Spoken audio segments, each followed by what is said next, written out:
자, 오늘 저희 장중에 중국에서 물가지표가 발표가 됐죠. 잠깐 다시 한번 볼까요? 5월의 중국 물가에 대한 압력이 좀 완화됐습니다. CPI가 2.1%, 예상치는 2.2%였고요. 4월은 2.1%였습니다. 그리고 생산자 물가지표인 PPI는 6.4%로 예상치에 부합을 했습니다. 예상보다 소비자 물가지수가 낮게 나오고 또 PPI 생산자 물가지표 같은 경우에는 시장의 예상치에 부합하면서 우리 시장은 그야말로 안도감이 형성이 되고 있습니다. 시장 중국 경제지표 나오면서 낙폭을 줄였습니다. 그리고 종합주가지수 차트로 봤을 때는 소위 양봉으로 전환한 모습, 안도 랠리까지는 아니어도 어쨌든 안도감을 주는 지표였습니다.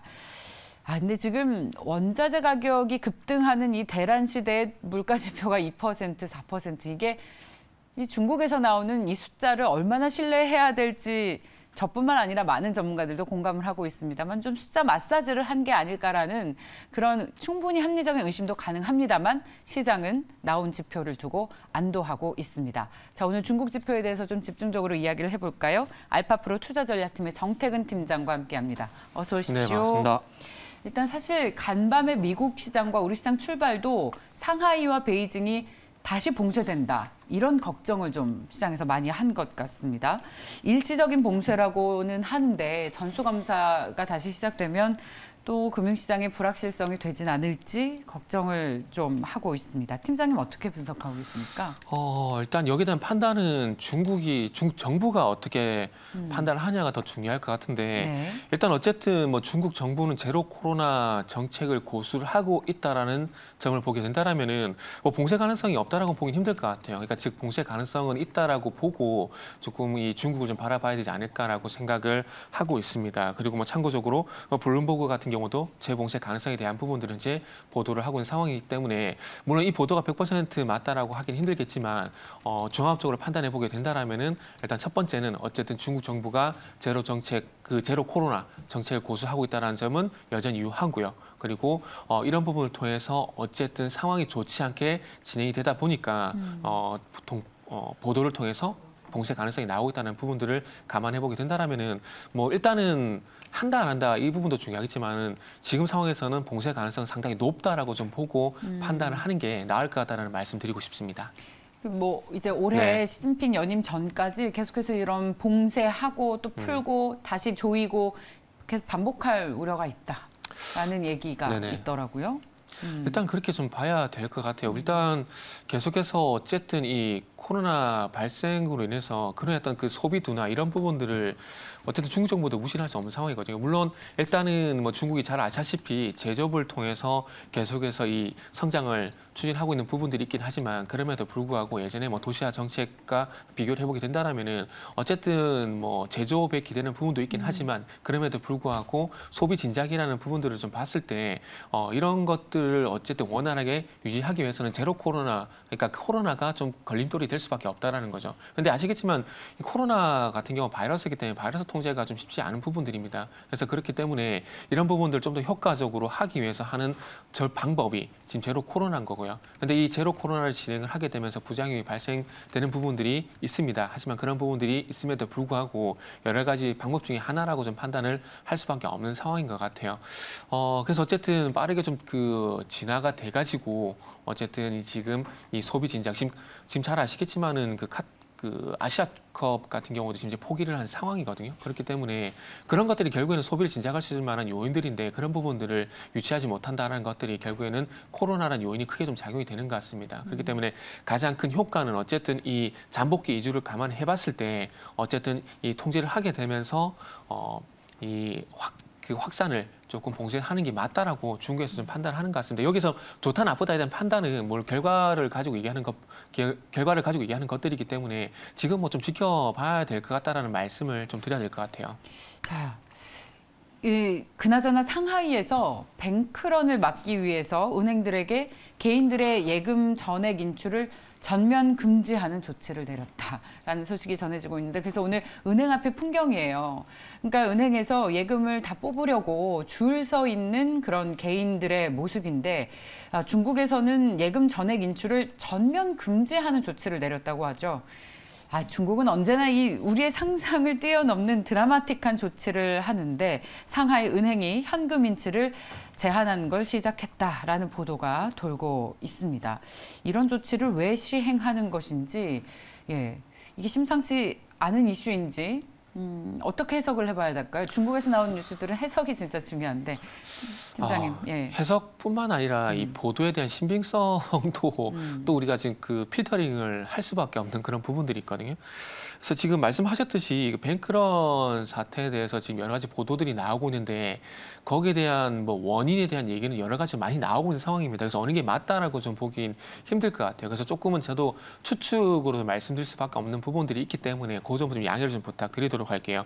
일단은 표면적으로 나온 것들은 그 방역 이유로 방역이라는 그 이유 때문에 일단 외진의 어떤 출금을 거부를 하고 있는 상황이라고 합니다.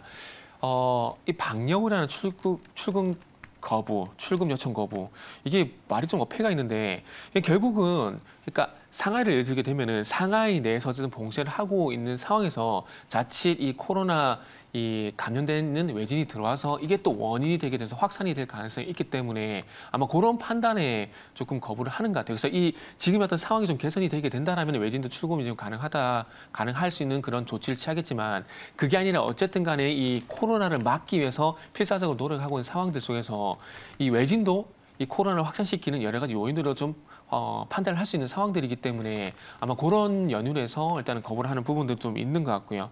그리고 지금 공안이 민간 기업이었던 고객 예치금 절취로 판단을 하게 되면서 조사를 한다는 얘기를 하고 있는 상황입니다. 이 내용도 자세히 나오진 않았는데 조금 나온 보도를 좀 참고해 보게 되면 일단은 금융기관이 핀테크 업체를 통해서 예금 상품을 판매하는 게 금지가 되어 있는 상황입니다. 근데 그런 상황이 진행되는 상황 속에서 어쨌든 지금 해당 은행이 직거래를 통해서 이런 상품들을 판매를 했고 이런 판매 행위에 대해서 조금은 중국 정부 그리고 공안에서 좀 불법이라고 좀 판단을 하는 것 같습니다. 그래서 이런 조사를 하기 위해서 어찌 보면은 이 공안에서 해당 은행에 대해서는 조치를 한 것이 아닌가라는 그런 얘기도 나오고 있는 상황이고요. 또 다른 어떤 그 보도 같은 경우에는 일단 부동산 침체라든지 이런 경기 둔화 요인을 현재 추정을 좀 하고 있는 것 같습니다.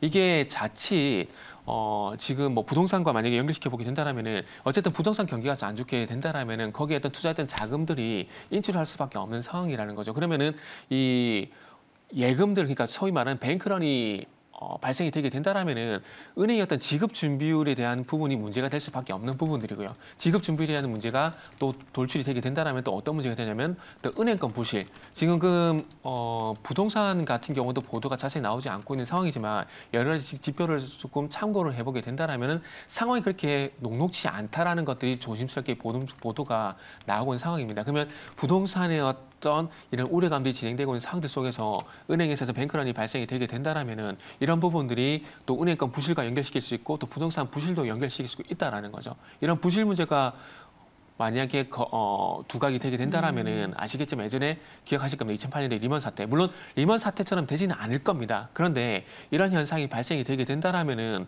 지금 자금이 어떤 증시상승 좋지 않은 상황들이기 때문에 이런 것들이 자칫 불안감으로 부각이 될 수가 있다는 거죠. 근데 이 불안감들이 또 증시라든지 경기에 좀 타격을 갈 수 있는 부분들이 분명히 있기 때문에 아마 이런 부분도 조금 요인으로 좀 작용이 되는 것 같습니다. 그래서 지금 제가 여러 가지 요인들을 좀 말씀을 드리고 있는데 이게 아시겠지만 중국 쪽에서 나오는 보도 같은 경우는 직접적으로 이렇게 직접적으로 신빙성이 있다라고 판단하기에는 조금 떨어지는 부분들이 있습니다. 그렇기 때문에 여러 가지 가능성에서 여러 가지 시나리오 측면에서 접근해서 거기서 가장 신빙성이 높은 어떤 그 추측으로 시나리오로 좀 따라갈 수밖에 없을 것 같아요. 그래서 저는 개인적으로 일단은 두 번째 말씀드렸던 이 핀테크 업체에 대한 어떤 조사 아마 이런 것들이 제가 봤을 때는 이 예금 인출 거부 사태의 어떤 가장 큰 요인이지 않을까라고 저도 좀 추측적으로 좀 말씀을 좀 드릴 수밖에 없을 것 같습니다. 지금 일반적인 시민들은요, 이 중국 정부 당국의 현금 인출 제한에 대해서 아직은 심각하게 받아들이는 분위기는 네네. 아니라고 하네요. 왜냐하면 사실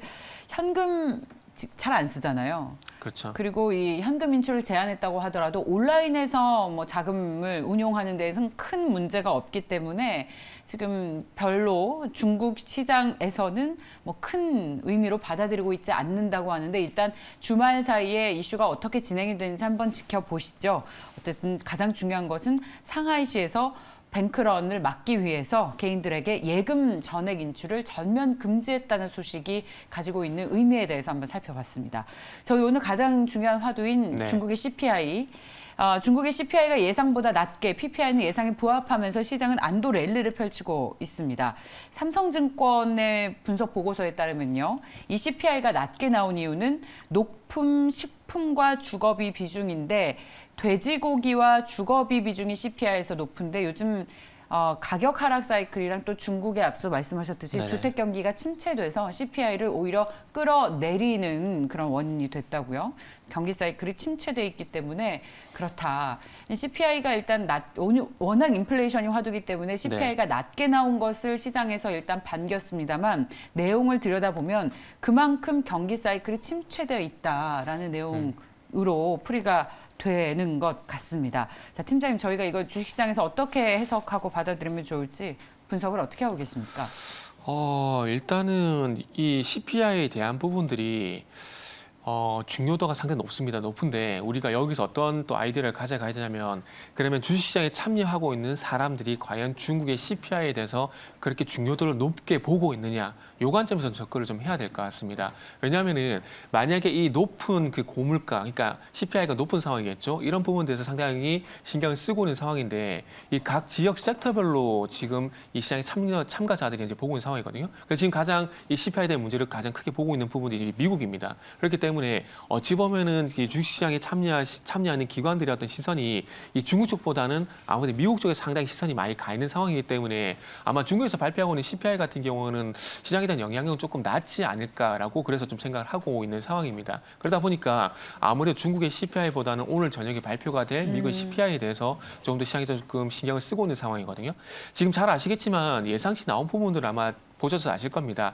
전년 동기 대비해서는 지금 4월 달 대비해서는 낮아질 거란 얘기를 하고 있는 상황입니다. 그런데 정작 지금 시장에서 주목을 하고 있는 것들은 이게 시선이 그때그때 틀리다라는 말씀을 드릴 수밖에 없는 게 참 웃긴 게 어떨 때는 전년 동기 대비해서 보는데 지금은 전월 대비해서 보고 있다는 겁니다. 그래서 지난 4월 달 같은 경우는 전월 대비해서 한 3% 정도 상승이 있었는데 이번 5월 달 발표될 CPI 같은 경우는 전월 대비해서 한 0.7% 정도 높게 지금 예측이 되고 있는 상황입니다. 그러니까 전년 동기 대비해서 낮은 부분이 있긴 하지만 전월 대비해서는 상당폭 높은 그 현상이 나타나고 있기 때문에 이게 시장치 예상보다 좀 올라갈 것인가에 대해서 상당히 조금 민감하게 좀 반응을 하는 것 같습니다. 그러다 보니까 지금 화면에 나오고 있는 중국의 어떤 CPI라든지 PPI보다는 좀 미국 쪽에 많이 신경을 쓰고 있다라 볼 수 있을 것 같고요. 그리고 화면에 보신 바와 같이 생산자 물가지수와 그리고 그 소비자 물가지수의 어떤 괴리가 상당히 큰 상황입니다.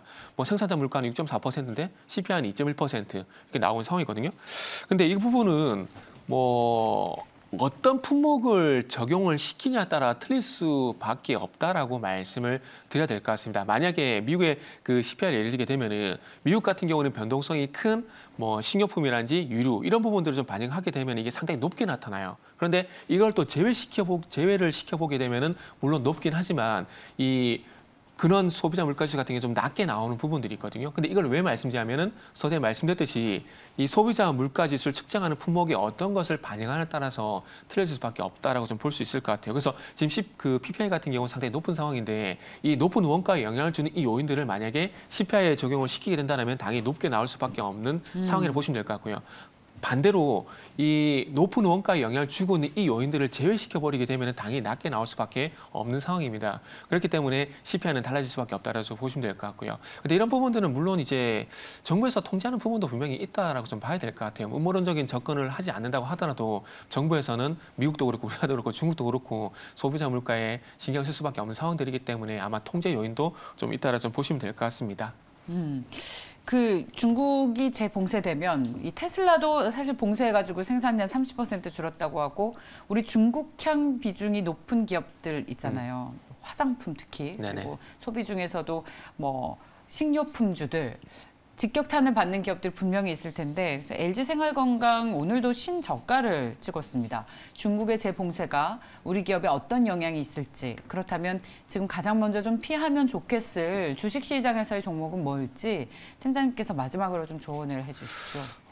네, 일단은 지금 어쨌든 뭐 어떤 관점에서 출발을 해야 되냐면은 그러니까 중국에서 생산이 되고 중국에서 수출돼 나가는 우리나라 기업들의 제품이 이렇게 전체적으로 우리가 좀 봐야 되는 상황입니다. 그렇게 본다라면은 저 개인적으로는 뭐 조금 전에 말씀하셨던 화장품만 제한되는 것들이 아니라 반도체도 마찬가지로 영향을 좀 받는다라고 좀 봐야 될 것 같아요. 아시겠지만 뭐 중국 시안 쪽 같은 경우는 삼성전자도 그렇고 그리고 아시겠지만 하이스 같은 경우도 반도체 디램 공장이 있거든요. 그래서 그런 부분들을 보게 되면 여기서 수출에 대한 부분들이 좀 차질이 발생이 되게 된다라면은 이게 삼성전자라든지 하이스 전체적인 어떤 실적에 영향을 줄 수 있는 부분들이고요. 이런 기업들이 영향을 받게 된다라면은 우리나라 경제도 영향을 받게 되고 마찬가지 주식시장도 영향을 받을 수가 있다라는 겁니다. 그렇기 때문에 물론 중국에 제한시켜서 조금 압축적으로 시선을 좀 봐야 되겠지만 어쨌든 중국이 봉쇄에 들어가게 되면서 이런 부분들이 어떤 전체적인 산업에 대한 영향들 주식시장에 영향을 좀 보게 된다라면은 결론적으로 네. 조금은 안 좋을 수밖에 없다라고 말씀을 드려야 될 것 같아요. 그렇군요. 자, 오늘 밤에 나올 미국의 물가지표까지 함께 예의주시해 보겠습니다.